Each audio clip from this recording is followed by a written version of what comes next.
She said she lost our baby, cried in my arms, and drained my bank account. But when I found out the truth, I took her on a dream honeymoon. And left her there with nothing. This isn't a story about heartbreak. This is a story about betrayal, lies, and the ultimate revenge I never thought I'd have the courage to pull off. She faked a miscarriage to keep the money I gave her for the baby. And when I found out the truth, I didn't yell. I didn't scream. I planned a honeymoon she'd never forget. So if you've ever been played, used, or lied to, this story is for you. Before we dive into the story, please like this video and subscribe to my channel for more powerful stories. Thank you. You ever meet someone and feel like the universe just paused for a second? That's exactly how it felt the day I met Mia. I wasn't looking for love. Honestly, I was just grabbing coffee between meetings, probably more focused on emails and my next deadline than anything remotely romantic. But there she was, standing in front of me in line, wearing this oversized hoodie, earbuds in, humming along to something I couldn't hear. She looked back at me and smiled like we'd met before. I swear, I forgot how to breathe for a second. When I dropped my wallet like a complete idiot, she bent down, picked it up, handed it to me and said, "Smooth." Just that. One word. And that was all it took. We talked while waiting for our coffee. She told me she was a freelance makeup artist, mostly weddings and shoots, but she was thinking about starting her own brand. I told her I worked in digital marketing, helping small businesses with online campaigns and social media growth. She said I had a face too honest for marketing, and I laughed even though I had no idea what that meant. Before she left, she scribbled her number on a napkin and winked. I stared at that napkin like it was the key to something much bigger than me. Something I wasn't ready for. But maybe needed. We went on our first date 2 days later. Sushi and cheap wine. She made fun of how I held chopsticks. I teased her for pretending to love jazz. I dropped her off at her place and didn't try to kiss her, and somehow, that made her smile even more. And just like that, we became us. Our relationship wasn't flashy. We didn't take lavish trips or post Instagram-perfect couple selfies every weekend. We just clicked. We'd spend nights watching movies in our sweats, ordering too much takeout, and having deep conversations about our fears, dreams, and the weird what-ifs of life. She made me feel seen. Mia had this way of making the most mundane things feel romantic. A trip to the grocery store with her felt like an adventure. Washing dishes together turned into water fights and stolen kisses. On my birthday, she surprised me with a handmade scrapbook of every moment we'd spent together. Pictures, note, even the first napkin with her number. I thought to myself, this woman is my forever. After almost 2 years of dating, I started saving for a ring. But before I could even propose, life threw a curveball. One night, she came home late. I was on the couch half asleep when I heard the door. She looked pale. She sat next to me, held my hand tight, and just whispered 3 words. "I'm pregnant." The world didn't spin. It stopped. There was this strange mix of panic and joy in my chest. I wasn't ready for fatherhood. Not even close. But when I looked into her eyes, all I saw was love. And fear. She was scared, but I could tell she wanted this. She wanted us. So, I said the only thing I could say. "We're in this together." And from that night on, we were expecting. At least, I thought we were. Things changed after that. Mia started posting belly updates on social media. Every other week, she'd be sharing baby bump pics, even though, to be honest, she barely looked any different. Her followers showered her with congratulations. Friends dropped off gifts, tiny socks, books for newborns, even a handmade blanket. She was glowing. Or pretending to. I bought books about fatherhood. Downloaded an app that tracked pregnancy week by week. I'd rub her belly before bed, even though I couldn't feel anything. I didn't care. I was becoming a dad. That meant something to me. But then came the red flags. She never let me come to her doctor appointments. Said the clinic didn't allow guests because of COVID precautions. "We'll do a 3D ultrasound together soon," she promised. "Something special for just us." She showed me a blurry ultrasound photo once, one of those grainy black and white ones. I remember looking at it, squinting, thinking, is that even real? But I brushed it off. I mean, what kind of guy doubts his pregnant girlfriend? Still, the doubt was there. Quiet. Lingering. sitting in the back of my mind like a whisper I didn't want to hear. Then came the money. She told me her insurance didn't cover some of the specialized pregnancy supplements, tests, and prenatal classes. "I just want what's best for our baby," she'd say. Of course, I helped. I transferred money every time she asked. $200 here, $500 there. A couple of grand over a few weeks. I wasn't rich, but I wasn't going to say no to the mother of my child. Especially when she'd look at me with those eyes and say, "You're going to be the best dad." And I believed her. I believed everything. Even when she started pulling away. Getting moodier, less affectionate. I told myself it was just hormones. Pregnancy was hard. She needed space. I needed to be patient. The night she told me she lost the baby was the night I lost a part of myself. I came home from work and found her sitting on the bathroom floor, arms wrapped around her knees, eyes swollen and red. The mascara running down her face broke me. "I'm so sorry," she sobbed. I woke up bleeding. I rushed to the clinic. I didn't say anything. I just sat down beside her, wrapped my arms around her, and let her cry. I cried too. Not just for the baby we lost, but for the future I had imagined. The bedtime stories, the tiny shoes, the first steps I'd never see. We didn't talk much after that. Just silence. Heavy, thick, unbearable silence. I slept on the couch that night. She stayed in the bedroom. I could hear her sobbing through the door. And I thought that was the worst night of my life. I didn't know it was only the beginning. After that night, nothing felt real anymore. Our apartment used to be filled with laughter, silly inside jokes, cooking disasters, and cuddles on the couch. But after the miscarriage, or what I believed was a miscarriage, it turned into something else. Something cold, empty. Like the soul of our home had been drained out completely. She didn't talk much. And when she did, it was short, clipped, like she was forcing words out of her mouth. I tried to be supportive. I really did. I gave her space. I brought her food when she didn't eat. I offered to run errands. I left little notes around the apartment reminding her that she was strong, that we'd be okay, that I still loved her. But nothing worked. She barely acknowledged me. She wouldn't look me in the eye anymore. Her phone was always face down. She started sleeping with it under her pillow. I didn't want to think bad thoughts. I told myself over and over, she's just grieving. Give her time. And I waited. But days turned into weeks, and weeks started to feel like months. And here's the thing no one tells you: when someone shuts down emotionally, it's like you're grieving two people, the one you lost and the one sitting right next to you who won't talk to you anymore. One night, I asked her, softly, "Do you want to go to a grief counselor? We can go together if you want." She glared at me. "What's that supposed to mean? That I'm crazy?" No, of course not," I stammered. "I just thought maybe it would help." "Well, maybe I don't want help. Maybe I just want to be left alone." And that was it. End of conversation. She stormed out of the room, slammed the bedroom door, and didn't speak to me for the next 2 days. Not even when I made her favorite breakfast. Not even when I left flowers by her bedside. I started sleeping on the couch more often. She stopped saying "I love you" before bed. She stopped touching me, kissing me, even smiling at me. And every time I brought up the baby or the future, her mood shifted like a switch had flipped. Still, I stayed. Because love makes you stupid. It makes you loyal to people who don't deserve an ounce of your trust. And deep down, I was holding on to this fantasy version of her. The one I met at the coffee shop. The one who scribbled her number on a napkin and made me feel alive. But that version of her was long gone. The money stuff got worse too. At first, I didn't even notice how much I had spent. It was all scattered, $200 here, $600 there. But one night I decided to go through my bank statements. I wasn't even suspicious. I was just trying to figure out where my savings had gone. That's when I realized something weird. The vitamins she asked for, those special prenatal pills that insurance didn't cover? I looked them up. They were $45 a bottle.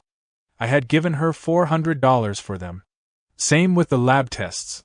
One clinic she said she used? I called them. They didn't even offer prenatal testing. That's when the first real seed of doubt was planted. But still, I held back. I wanted to believe that maybe she just exaggerated the cost. Maybe she was embarrassed about something. Maybe she was going through more than I could understand. But a small voice in my head whispered, "What if it's all a lie?" And I hated myself for thinking that. So I did what any confused, emotionally drained person would do. I tried harder. I took her out to dinner. Bought her flowers. Paid the rent early. Told her we could take a vacation, just to clear our heads and start fresh. She said no to everything. Every time I showed love, she shut down even more. Then one night, she slipped. I walked in on her in the kitchen. She was laughing, on the phone with someone, her voice completely different. Light, playful, alive. She saw me and hung up so fast it was like she'd been caught cheating. "Who was that?" I asked gently. "No one." "No one who makes you smile like that?" She rolled her eyes. "Can't I just talk to a friend without getting the third degree?" "I didn't mean it like that." "Well then maybe don't act like I'm your property." That hit hard. Too hard. I walked away. And that night, for the first time, I started to wonder if she ever really loved me at all. The slip-up. 2 days later, I came home early from work. She wasn't expecting me. Her laptop was open on the dining table. I don't know what made me do it, call it gut instinct or maybe just heartbreak curiosity, but I sat down and took a look. There was a Gmail tab open. At first, it was just boring stuff. Promotions. Spam. Nothing interesting. Then I saw it. An email to someone named Jade. Subject: "Girl, you won't believe how easy this has been." I clicked. And I swear, my whole body went cold. In the email, Mia talked about how she had faked the whole pregnancy to make me stay. She wrote, "I had to get creative, lol. Guys are so gullible when it comes to babies. I got almost $4,000 out of him just for doctor appointments and supplements. Best part? I photoshopped the ultrasound. Just used one from Google. I think he's starting to catch on though. Might have to lose the baby soon." My hands were shaking. I felt like I'd been punched in the gut. All those nights I stayed up holding her. All the dreams I had about our child. The baby names. The nursery Pinterest boards. The money. The pain. The guilt. None of it was real. She made it all up. She looked me in the eye and lied, over and over again. And the worst part? She didn't even feel bad about it. She was laughing about it. I sat there, staring at the screen, feeling everything inside me fall apart. I wasn't just heartbroken. I was humiliated. I wanted to scream. To break something. To wake her up and confront her. But I didn't. I just closed the laptop. And that's when it hit me. This wasn't going to end with a breakup. No. It had to end on my terms. I wouldn't yell. I wouldn't cry. I wouldn't play the victim. I was going to give her exactly what she wanted. A dream honeymoon. And then I'd take it all away. I sat with the truth for days. Every time she walked past me, humming like nothing ever happened, scrolling on her phone, watching her dumb reality shows on Netflix, I just stared. Not at her, but through her. She wasn't my girlfriend anymore. She was the stranger who stole the future I had dreamed of. But instead of confronting her like the old me would've, I started planning. Cold, quiet, focused. I didn't even know I had that kind of calm in me. You ever feel so hurt that your emotions turn off, and all you're left with is this cold, hard version of yourself? That's where I was. No more tears. No more heartbreak. Just strategy. I kept pretending like everything was fine. Smiled at her dumb jokes. Cooked dinner. Asked how her day was. I even sent her flowers at work, just to keep the mask believable. If she noticed anything strange, she didn't say a word. She thought I was whipped. Still grieving. Still under her spell.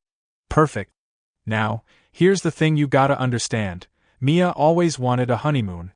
Even before we got engaged, before we were even close to getting engaged, she'd talk about it. Bora Bora, or maybe Maldives, she used to say, pulling up Pinterest boards filled with overwater bungalows, floating breakfasts, and sparkly beach dresses. Can you imagine waking up to that view? Just you and me and the sound of waves. She used to fantasize about it more than the wedding itself. That was her dream. So I gave it to her. Or so she thought. Making the dream look real. It started with an apology. One night, while we were eating spaghetti in awkward silence, I said, "Hey. I know things have been rough. For both of us. I just want to feel close to you again. She looked up from her phone. Okay. I was thinking, I continued, what if we just got away? Somewhere tropical. No distractions. Just you and me. Her eyebrows lifted. She wasn't expecting that. Like a trip, she asked. Yeah. Like a honeymoon. Mia blinked. A honeymoon? We're not even married. I shrugged, playing the role. So what? We've been through more than some married couples. I just want to reconnect. She stared at me for a few seconds, probably trying to read if I was serious. But greed is louder than doubt. She smiled. That fake, perfect smile I used to fall for. I'd love that. The next day, I started researching resorts. I needed this to feel legit. I couldn't give her a local staycation and expect her to fall for it. I found a beautiful resort in Palawan, Philippines. Crystal clear water. Private villas. Hammocks hanging over the ocean. It looked like a magazine cover. And here's the kicker, I used the last of my savings to book it. Why? Because I wasn't coming back with her. I didn't want revenge that screamed. I wanted revenge that whispered. That dug deep. The kind of revenge that haunts you in hotel rooms when you realize you're stranded in paradise with no passport, no credit card, and no clue how to get home. I booked everything under my name. Flights, hotel, airport transfer. Even the excursions. She wouldn't be able to prove a thing. I made sure she had no access to the itinerary. Surprise me, she said, giggling. You know I love surprises. Yeah. This one would be unforgettable. The final days before takeoff. We had 3 weeks before the trip. And let me tell you, pretending to be in love with someone you secretly want to destroy is exhausting. I had to smile when she asked me for more money to get her nails done for the beach. I had to kiss her goodnight after seeing her text Jade about how the idiot is taking me on a honeymoon. Can you believe that? I even had to tell her I loved her twice just to keep things from looking suspicious. And the whole time I was planning. I called my bank and froze one of our joint accounts. She didn't even know it was frozen yet. I backed up everything. Emails, screenshot. I even printed out her messages to Jade and kept them in my safe. Just in case she tried to flip the story after. And yeah, I had a backup flight home booked under a different name through a separate airline. I wasn't taking any chances. People say revenge is a dish best served cold. But I say it's a 5-star buffet when the other person thinks they're dining in heaven. Takeoff. The day we flew out, Mia looked like a supermodel.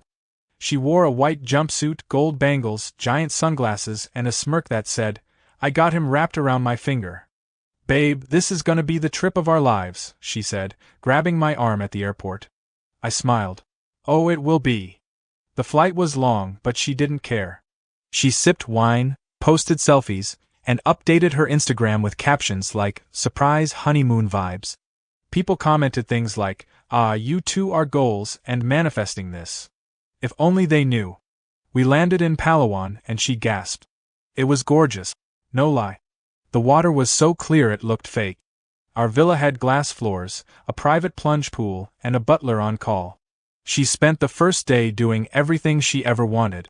Beach photoshoot, spa treatment, champagne on the balcony. And I let her have it. Because it was her last good day. The final setup. That night, while she was asleep from drinking too much poolside wine, I double-checked everything. My return flight was scheduled for 6:45 a.m. My bag was already packed and stashed in the locked outdoor cabinet. Her passport? Hidden behind the minibar fridge, tucked into a room service menu she'd never touch. The money she had? I'd quietly transferred her balance into my private account before the trip even started. All that was left was the note. I wrote it on hotel stationery. Mia, you lied about a baby. You stole my money. You played me like I was stupid. So now you get to stay in paradise. No return flight. No passport. No money. Enjoy your honeymoon. Alone. The idiot who learned. I sealed it in an envelope and left it on the pillow. The last thing I heard before leaving that morning was the sound of waves gently crashing. And her soft snoring. She looked peaceful. That wouldn't last long. She didn't text me right away. I thought she would. I expected it, actually. Screaming texts. Prying voicemails. Missed calls. All caps rage. But for the first few hours after I boarded that early flight, it was quiet. Almost too quiet. Part of me started second-guessing. What if she woke up late? What if she didn't even notice I was gone yet? But that silence didn't last. At 10:42 a.m., I got the first message. "Where are you?" That was it. Simple. Confused. No punctuation. I could almost hear the tone of her voice. Annoyed, not panicked. I didn't reply. At 11:13 a.m. "Babe, the butler said you checked out? What's going on?" Still playing innocent. Still assuming this was some kind of mistake. Then 12:01 p.m. "What is this note? Are you serious right now?" And then it started. The flood of messages. One after another, like a faucet had been turned all the way up. "You're joking, right? You can't leave me here. Where is my passport? How could you do this to me? You're insane. Actually insane. I'm calling the embassy. You better fix this." I didn't answer. I just watched the notifications pop up like firecrackers on my lock screen. I turned off my phone. The fallout. By the time I landed back home, I had 37 missed calls, 56 texts, and a few emails too, some from her, others from mutual friends she clearly roped in. Funny thing is, she didn't tell them the whole story. She just said, "He left me in another country and took everything." Which, to be fair, is true. But what she didn't mention, that she faked a pregnancy, lied about a miscarriage, and stole thousands of dollars from me by pretending to carry my child. Tiny little detail, right? A few of my friends texted me, confused. One asked, "Yo bro, what happened? She said you abandoned her?" So I replied with screenshots. The emails. The texts to Jade. The proof. I didn't even say anything else. Just the truth. Silence. Not a single friend messaged me after that. Because they got it. I wasn't the monster in this story. She was. Meanwhile, in paradise. I don't know exactly what happened to Mia after I left her there. I didn't track her every move. But I do know from her angry emails that she had to go to the local consulate to get emergency paperwork. She couldn't fly out for 5 days. She didn't have money, so she had to rely on Western Union transfers from her mom, who was furious about the whole thing. That part she mentioned multiple times. Mia's email. My mom thinks I'm a joke now. She won't even talk to me after I told her what happened. I hope you're happy.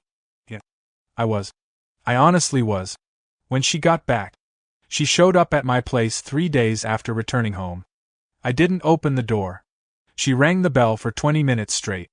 I watched her from the window, arms crossed, calm as ever. Eventually, she started yelling. "You're a psychopath. You don't abandon someone in another country. You left me like trash." Still, I said nothing. Finally, she screamed, "You'll regret this," before walking away and slamming the gate so hard it rattled. I never saw her again in person after that. She tried texting me for a few more weeks, switching between apology and threat. "Please, let's talk. I didn't mean to hurt you. You think you're so smart? Karma's coming for you. Maybe we can just meet and get closure." Closure? She had no idea. That trip was my closure. Aftermath. I won't lie, I wasn't totally okay after it all. The betrayal still stung. The months I spent thinking I was going to be a dad? That kind of pain doesn't just disappear. And the love I once had for Mia? It didn't vanish overnight. I had to work through that. I went to therapy. Started journaling. I distanced myself from anything that reminded me of her, even blocked some mutual friends who kept tagging her in posts like nothing happened. I needed peace. And slowly, I got it. The money she took? I'll make it back. The time I lost? I've already moved on. But the lesson? That stays with me. The real win. This wasn't just about revenge. It was about reclaiming my power. She thought she could use my love against me, turn my kindness into weakness, drain me, manipulate me, break me down to nothing. And for a while she did. But in the end, I walked away. And she got stranded, not just in paradise, but in the mess of her own lies. I gave her exactly what she wanted, a fantasy vacation. And then I gave myself what I needed, a fresh start, free from someone who never deserved me. People say revenge is petty. Maybe it is. But sometimes, It's also necessary. After everything went down, I didn't feel victorious. Not right away, anyway. There's this myth that revenge feels good instantly, like some dramatic movie moment where the villain gets what's coming to them, and you walk away in slow motion with fire behind you. That's not how it felt. It felt weird. Quiet. Phil. I came home to an empty apartment. The same couch where I used to sleep when she locked me out of the bedroom. The same kitchen where I cooked her breakfast while she faked smiles. The same hallway I once thought we'd put a baby gate in. Now it was just me. No screams. No fake apologies. No manipulation. Just silence. And silence can be deafening when you're used to chaos. The ghost of her. Even though she was gone, she was everywhere. Her hair ties were still in the bathroom drawer. Her favorite cereal was half finished in the pantry. One of her earrings, the gold one with a missing back, was lying under the coffee table, like a little reminder from the universe. For the first few nights, I didn't sleep. I just stared at the ceiling, replaying everything. The lie. The fake miscarriage. The emails to Jade. The way she called me, easy money, like I was just some ATM with a heartbeat. And then I'd remember the moment I walked out of that hotel villa in the Philippines, leaving her with the note on the pillow. That part did make me smile. Just a little. Getting my life back. I knew I couldn't move on without clearing the wreckage she left behind. So I made a list, literally. Deep clean the apartment. Toss anything she left. Block her on everything. Transfer my money to a different bank. Call my therapist. Simple step. But every time I checked one off, I felt lighter. I started going to the gym again. Not to get ripped or anything, but just to feel something.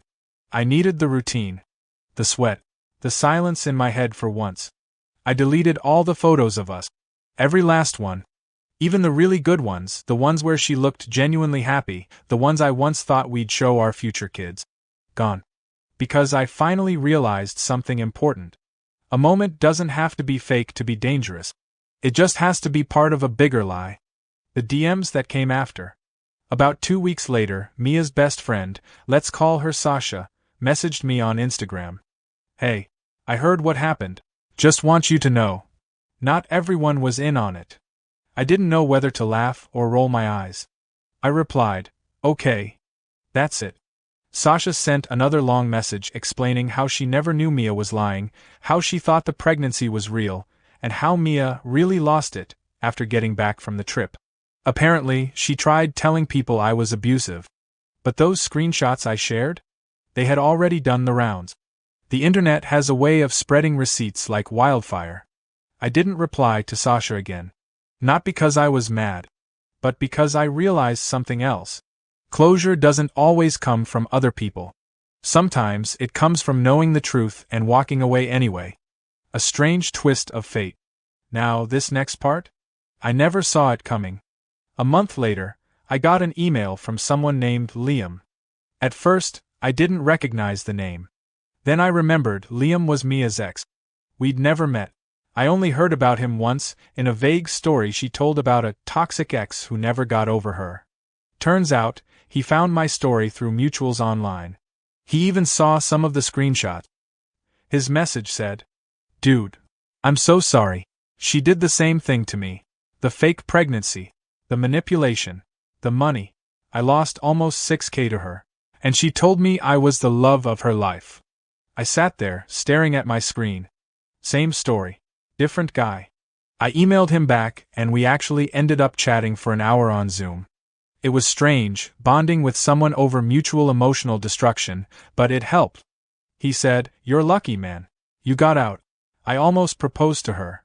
It made me realize, I could have been stuck in that nightmare forever if I hadn't found those emails. If I hadn't trusted my gut.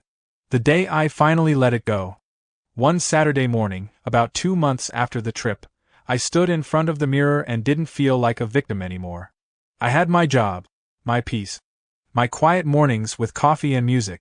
I had real friends, the ones who didn't take sides but stood by me when they saw the proof. And more importantly, I had me. I wasn't bitter. I wasn't broken. I was rebuilding. Sure, the scars were still there. But scars mean you survived. That afternoon, I walked past a baby store downtown. The kind Mia used to drag me into. I stopped for a second. Looked through the window. Little clothes. Tiny shoes. The #1 dad mugs.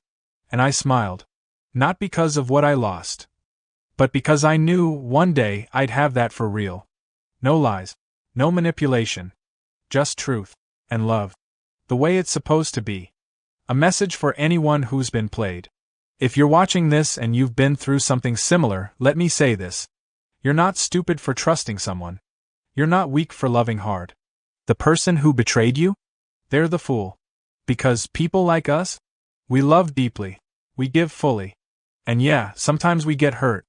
But when we bounce back, we come back stronger, smarter, and unbreakable. And if karma doesn't get them, we will. With silence. With peace. With a life that no longer includes them. They say time heals all wounds. Honestly, that's not totally true. Time doesn't erase betrayal. It doesn't undo the sleepless nights, the racing thoughts, the ache in your chest when you find out the person you trusted most played you like a fool. But time does give you distance. And from a distance you can see things clearer. You see what you missed. You understand what you allowed. And most importantly, you learn who you really are. I wasn't just the guy who got lied to. I wasn't just the fool who believed in a fake pregnancy, gave away thousands of dollars, and planned a honeymoon for a con artist. I was the guy who woke up. The guy who walked away. The guy who closed the book instead of rewriting the ending over and over with someone who never cared about me in the first place. The new me. 6 months after the whole thing, I moved. Not out of fear. Not to run away. Just to start over. New apartment. New gym. New cafe down the street where the barista actually remembers my name. Life felt lighter. I didn't rush into dating again. For once, I was okay with being alone. I needed that. I needed to figure out who I was without someone else filling the silence. And slowly, I got my rhythm back. I started saying no more. I stopped over-explaining myself. I learned that boundaries weren't walls, they were doors. And not everyone deserves the key. I even took myself on a mini vacation. Nothing fancy, just a road trip up the coast with nothing but music, snacks, and the windows down. And on that trip, I made a promise to myself. Never again would I ignore my gut. Never again would I settle for crumbs and call it a feast.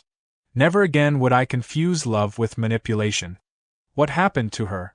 People ask me sometimes, whatever happened to Mia? The truth? I don't know. And I don't care. I heard through someone that she moved out of state. Tried dating someone new. Maybe she changed her name. Maybe she's still pulling the same tricks on other guys.